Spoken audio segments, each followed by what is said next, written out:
Yes students, today we will learn spreadsheet terms in Excel. Excel में कौन कौन सी spreadsheet terms होती हैं उसके बारे में हम पढ़ेंगे, ठीक है।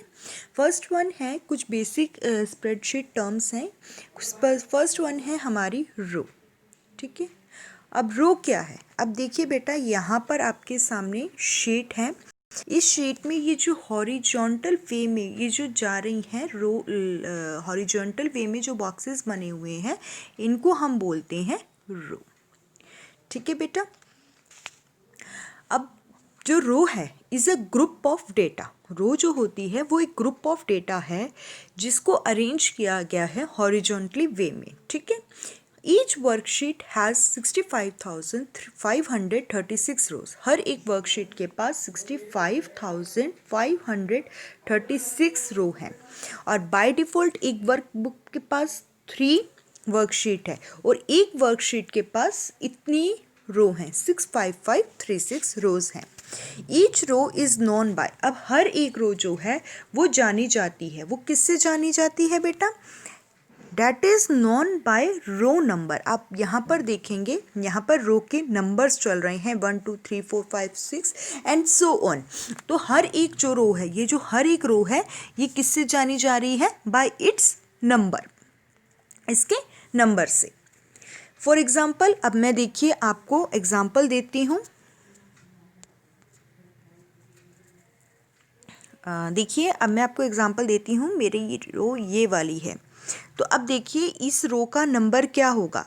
ये रो का नंबर जो होगा वो मेरा ये वाला होगा, सॉरी,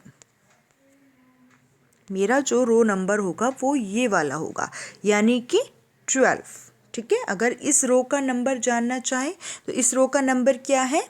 3, ठीक है। तो जो रो है वो हमारी किससे नॉन होती है? Each row is known by the row number. तो हर एक रो जो है वो अपने नंबर से जानी जाती है। Now the second point is column. अब कॉलम क्या है? कॉलम हमारे ये जो वर्टिकली आपको बॉक्सेस दिख रहे हैं, ब्लॉक्स दिख रहे हैं, इनको हम बोलते हैं कॉलम्स। इनको हम बोलते हैं कॉलम्स, ठीक है बेटा। अब कॉलम में भी ग्रुप ऑफ डेटा को अरेंज किया जाता है। जैसे रो में ग्रुप ऑफ डेटा अरेंज होता है वैसे ही कॉलम में ग्रुप ऑफ डेटा अरेंज होता है। डिफरेंस क्या होता है? रो में जो ग्रुप ऑफ डेटा अरेंज होता है वो हॉरिजॉन्टली होता है। जो हमारी स्लीपिंग लाइन होती है इसे हम हॉरिजॉन्टल लाइन कहते हैं। तो जो रो में डेटा अरेंज होता है वो हॉरिजॉन्टली होता है, लेकिन कॉलम में हमारा जो डेटा अरेंज होता है वो वर्टिकली होता है। जो हमारी स्टैंडिंग लाइन होती है उसको हम वर्टिकल लाइन भी बोलते हैं। तो जो कॉलम में हमारा ग्रुप ऑफ डेटा अरेंज होता है वो वर्टिकली होता है। अब यहाँ पर हर एक वर्कशीट के पास, ठीक है, हर एक वर्कशीट के पास 256 टोटल नंबर ऑफ कॉलम्स होते हैं, ठीक है। अब यहाँ पर मैं आपको बताना चाहूँगी बेटा, हर एक column, each column is known by a letter. अब यहाँ पर देखिए आपको यहाँ पर लेटर्स दिख रहे होंगे, ठीक है। ये एक कॉलम है, इसका एक लेटर है, ये कॉलम है, इसका एक लेटर है, ये कॉलम है, इसका एक लेटर है, ये कॉलम है, इसका एक लेटर है। तो हर एक कॉलम जो है वो जाना जाता है is known by a letter, ठीक है। लेटर से जाना जाता है रेंजिंग फ्रॉम ए से लेके ये जो जाना जाता है आई और वी तक, ठीक है। यहाँ से देखिए ये आपका कॉलम नेम है, फर्स्ट ए से स्टार्ट हो रहा है और आई वी तक चलेगा। आई वी तक कैसे चलता है बेटा? जैसे आप देखिए लास्ट जो कॉलम है वो जेड होगा। जेड के बाद कौन सा कॉलम आएगा? A B, A C and so on. ऐसे बहुत सारे कॉलम्स आएंगे और लास्ट कॉलम जो होगा हमारा आई वी होगा। ओके बेटा, ये था हमारा कॉलम का। अब नेक्स्ट है हमारा बेटा सेल। सेल क्या होता है? अब आपको मैं सेल के बारे में बताती हूँ। देखिए बेटा सेल क्या होता है, मैं आपको सेल के बारे में बताती हूँ। देखिए बेटा, अब ये हमारा कॉलम है और ये हमारी रो है। ये कॉलम है, ये रोज है। अब जहाँ पर रो और कॉलम इंटरसेक्ट करता है वो सेल कहलाता है। देखिए जैसे ये हमारा कॉलम है, ये हमारी रो है। अब जहाँ पर ये हमारा कॉलम और रो इंटरसेक्ट किया, एक दूसरे को मिला, उसे हम कहेंगे सेल।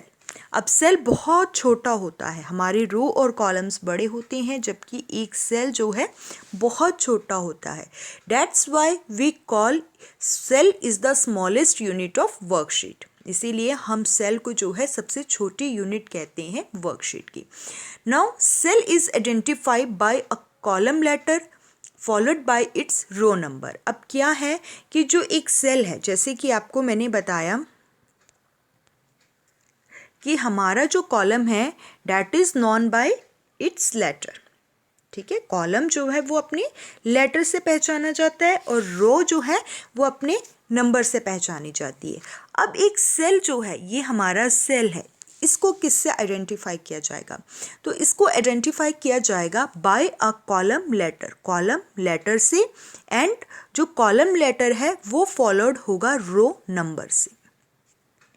ठीक है बेटा, जो कॉलम लेटर है वो फॉलोड होगा रो नंबर से। अब एग्जाम्पल देखिए आप बेटा। अब जो सेल मैंने हाईलाइट किया हुआ है, ठीक है, इसका कॉलम देखिए कौन सा है, ए, और इसकी रो देखिए कौन सी है, 8।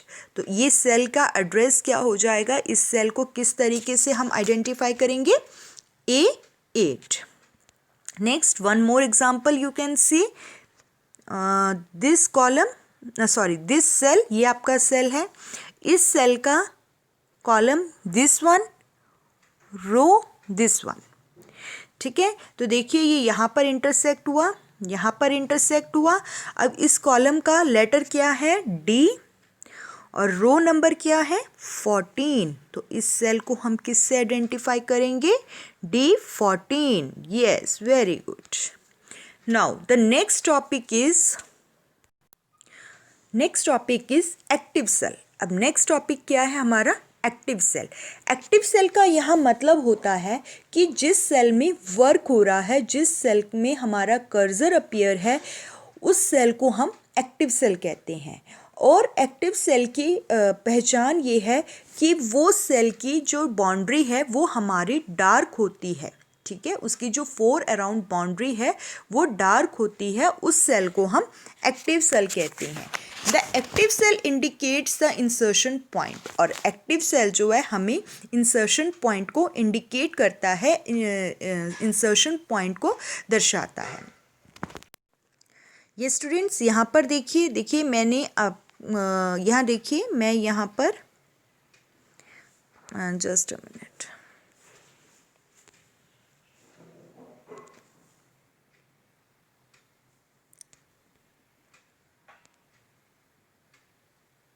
देखिए बेटा, इसकी मैंने बाउंड्रीज को जो है डार्क किया, तो ये हमारा क्या कहलाएगा, एक्टिव सेल। ठीक है बेटा, जिस भी सेल की बाउंड्रीज डार्क होगी और वो इंसर्शन पॉइंट हमें बताएगा कि यहाँ पर हमें इंसर्ट करना है, तो वो सेल जो होगा हमारा एक्टिव सेल होगा। गॉट इट बेटा। नेक्स्ट है हमारा, नेक्स्ट टॉपिक है हमारा ब्लॉक। ब्लॉक क्या होता है? अ group of adjacent sales forming a rectangle. एक मतलब एडजेसेंट सेल का ग्रुप जो कि एक रेक्टेंगल बनाते हैं, उसको हम ब्लॉक कहते हैं। A block of cells can be marked by mouse और by holding down the shift keys and arrow keys. एक ब्लॉक को, सेल के ब्लॉक्स को हम मार्क कर सकते हैं माउस से, और शिफ्ट कीज और एरो कीज को एक साथ होल्ड करके भी हम ब्लॉक है उसको फॉर्म कर सकते हैं, मार्क कर सकते हैं। Once a block is defined, एक बार जब आपने ब्लॉक को डिफाइन कर दिया, it can be used for many things. इसको बहुत सारी चीज़ों के साथ हम डिफाइन कर सकते हैं, चीज़ें कर सकते हैं। जैसे कि एग्जांपल, आप उसका डेटा, उसकी वैल्यूज़ को मूव कर सकते हो, कॉपी कर सकते हो और डिलीट कर सकते हो। ठीक है बेटा, जैसे कि आप यहाँ पिक्चर में देखिए, यहाँ पर ये जो हाईलाइट किया हुआ है, यहाँ पर ग्रुप ऑफ सेल्स जो हैं हाईलाइटेड है, ठीक है, मार्क किए हुए हैं, इसको हम बोलेंगे ब्लॉक। ठीक है बेटा, ये क्या बनेगा, ब्लॉक बनेगा। और यहाँ का जो भी डेटा है उसको आप मूव कर सकते हो, ठीक है, उसे कॉपी कर सकते हो, उसको डिलीट कर सकते हो। नेक्स्ट टॉपिक है हमारा वर्कशीट। यस, नेक्स्ट टॉपिक है हमारी वर्कशीट। वर्कशीट क्या होती है? देखिए बेटा, जो रो और कॉलम्स की कलेक्शन होती है, यहाँ पर हमारे पास क्या है, कॉलम्स,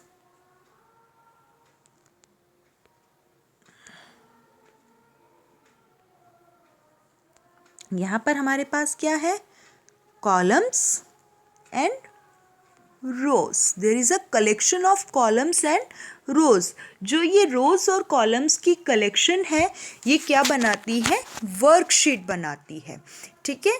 रो और कॉलम की कलेक्शन को शीट के अंदर होगी, उसे हम वर्कशीट कहेंगे। ओके बेटा, नेक्स्ट है हमारा टॉपिक वर्कबुक। नेक्स्ट टॉपिक क्या है हमारा, वर्कबुक।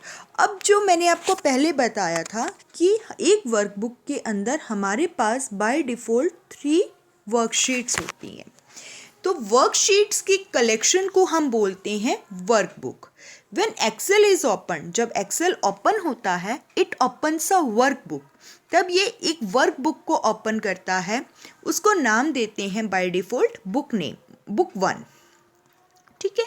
हैविंग 3 वर्कशीट्स, जिसके पास 3 वर्कशीट्स होती है, namely sheet 1, sheet 2 and sheet 3।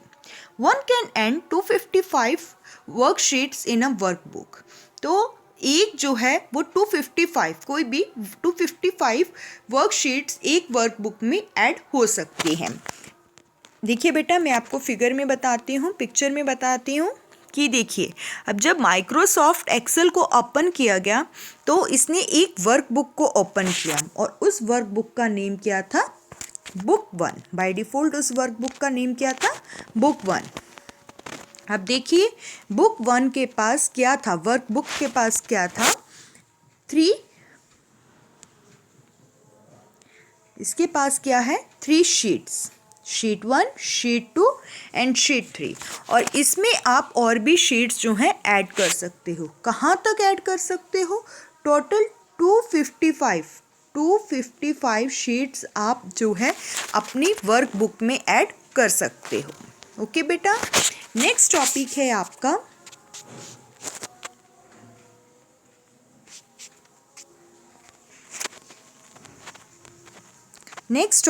आपका लेबल। लेबल क्या होता है, label is a name for the information in a spreadsheet. Spreadsheet में जो इंफॉर्मेशन होती है उसके लिए हम जो नेम देते हैं उसको हम बोलते हैं लेबल। देखिए बेटा, यहाँ पर मैं आपको बताती हूँ, एग्जांपल देती हूँ। जैसे कि यहाँ पर मैं कुछ नेम्स लिख रही हूँ, अमन, सैम, कविता, ठीक है। ये स्प्रेडशीट में क्या है, इंफॉर्मेशन है। इस इंफॉर्मेशन को मैंने एक नेम दिया, वो दिया मैंने स्टूडेंट नेम। क्या दिया, स्टूडेंट नेम।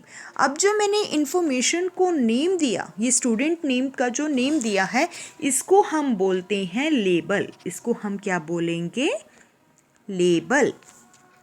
गॉट इट बेटा, ये हमारी इंफॉर्मेशन है। इस इंफॉर्मेशन को आइडेंटिफाई करने के लिए हमने एक पर्टिकुलर नेम दिया जो है स्टूडेंट नेम, और इस स्टूडेंट नेम को हम बोलते हैं लेबल। ओके बेटा, नेक्स्ट टॉपिक है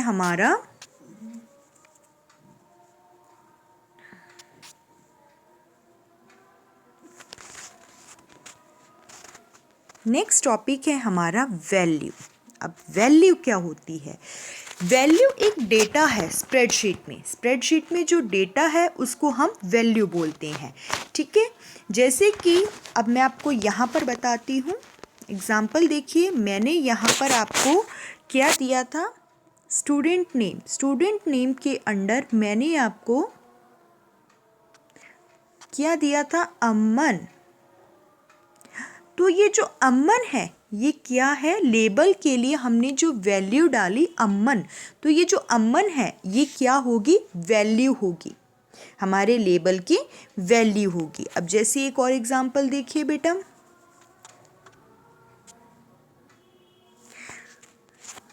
अब नेक्स्ट देखिए मार्क्स। अब marks 23, 24, 28, these are the marks, these are the marks। अब मार्क्स यहाँ पर क्या है, ये हमारी इंफॉर्मेशन है, इसको हमने एक नेम दिया इसको आइडेंटिफाई करने के लिए। ये क्या हो गई हमारी लेबल, ये क्या हुई हमारी लेबल।